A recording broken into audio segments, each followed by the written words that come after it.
Une photo des épouses des joueurs de l'équipe de France de football datant de 2016 révèle à suffisance que la quasi-totalité de celles-ci sont blanches ou non noires, alors que cette sélection est régulièrement critiquée au regard de la trop grande présence de joueurs noirs ou arabes. Salut les amis et bienvenue sur notre chaîne. N'oubliez pas de vous abonner, pour plus Focus Zone. En son temps, Lilian Thuram, un des plus célèbres footballeurs français, connu pour son combat contre le racisme, avait évoqué le sujet dans son ouvrage, La pensée blanche. Il y avait alors révélé que toutes les femmes de sa vie étaient noires.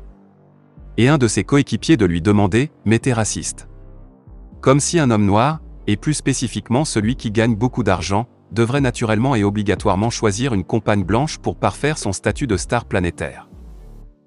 Le constat est globalement le même dans la majeure partie des championnats européens et américains de football, de basketball, de volleyball et autres sports de haut niveau.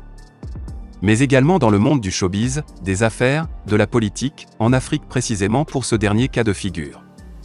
La plupart de ces hommes noirs, nantis pour la plupart, épousent beaucoup plus des femmes blanches que des femmes noires. C'est indubitablement leur plein droit.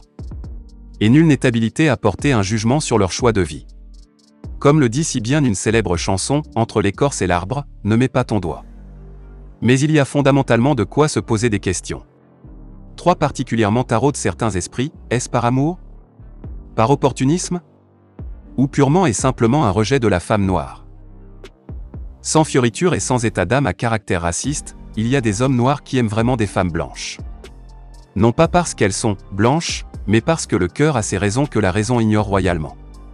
Ils sont obnubilés par leur charme tant valorisé dans les 1001 fictions sorties tout droit des studios de Hollywood, leur douceur lyrique racontée par les chanteurs aux vocables envoûtants, leurs cheveux si doux et faciles à caresser comme dans les publicités, leur parfum romantique qui réveille les anges. Sans parler de leur façon de faire l'amour avec des particularités à rendre fous les Africains traditionnalistes et pudiques, qui y verraient plutôt des pratiques sataniques et contre nature. Oui, ils sont nombreux à les aimer pour ces qualités. Après tout, chaque société a ses spécificités, ses valeurs. Parmi ces hommes noirs, riches ou moins riches, de quelque nationalité qu'ils soient, mais dont les origines primaires sont en Afrique, il y a des opportunistes. Que dire de ces clandestins à la recherche des papiers? Ils sont prêts à épouser des femmes blanches, même si elles ont parfois l'âge de leur mère. Mais pas de leur grand-mère tout de même. Faut pas aussi descendre si bas. Quoi qu'il existe des cas rarissimes. Passons. Il y en a qui s'y lancent aussi par mimétisme. Car comment vivre en Europe, aux États-Unis, se demandent-ils, et avoir une femme noire ébène comme eux alors qu'ils pourraient avoir des enfants métis? C'est beau d'avoir une progéniture ni noire ni blanche, se disent-ils. Du coup ils auront au moins 2 cultures dans leur ADN. Avec bien sûr une prédominance de la culture qui offrirait plus d'opportunités. Et on sait tous que le continent noir a très peu de chances de damer le pion aux 2 autres. Une façon voilée d'assurer l'avenir des enfants. Au-delà de toutes ces pirouettes, avec une femme blanche, l'emploi et autres sécurités sociales sont pratiquement garantis. Alors pourquoi se morfondre?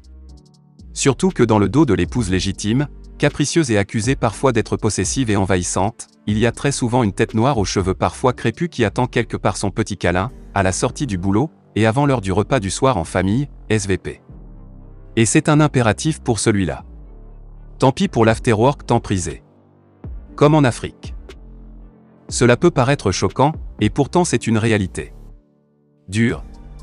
Impitoyable. Inoxydable. Et même révoltante. Il y a des hommes noirs, vivants ou non en Afrique, qui ont le dégoût de la femme noire. Ils sont prêts à tout pour épouser des femmes blanches. Une vidéo sur les réseaux sociaux a tout récemment fait polémique. Suite à sa publication mettant en avant le rappeur de nationalité congolaise Nino qui présentait sa fiancée, un jeune homme noir, visiblement scandalisé, s'est offusqué du fait qu'elle soit noire. Et lui de commenter la dite vidéo, en soutenant mordicus, que Nino avait tout fait foirer, avec ce choix porté sur une femme noire, malgré sa carrière en pleine explosion. Un tel déni de la femme noire venant d'un semblable en tout point de vue n'est-il pas intrigant? N'est-ce pas une sorte de reniement de sa propre nature?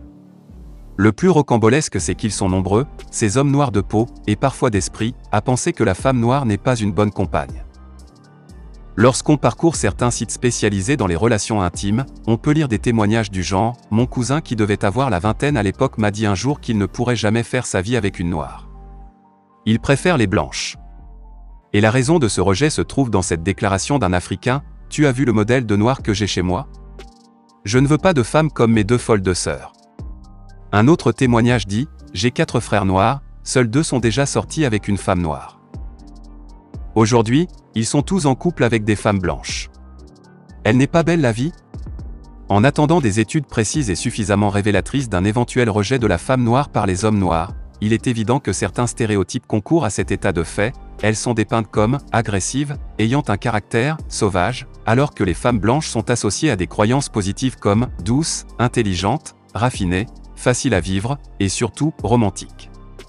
En somme, tous les superlatifs qui semblent résister au temps depuis la période coloniale, où tout ce qui était blanc représentait le bien, et ce qui était noir, le mal. Et quand dans tout ce capharnaüm pseudo-sentimental on retrouve des pays africains où des blanches sont premières dames, on est tenté de se demander à quand la fin de cette nouvelle forme de la colonisation? Serait-ce le jour où on verra aussi des noirs comme premières dames dans les pays occidentaux, avec comme président des hommes blancs? That is the question.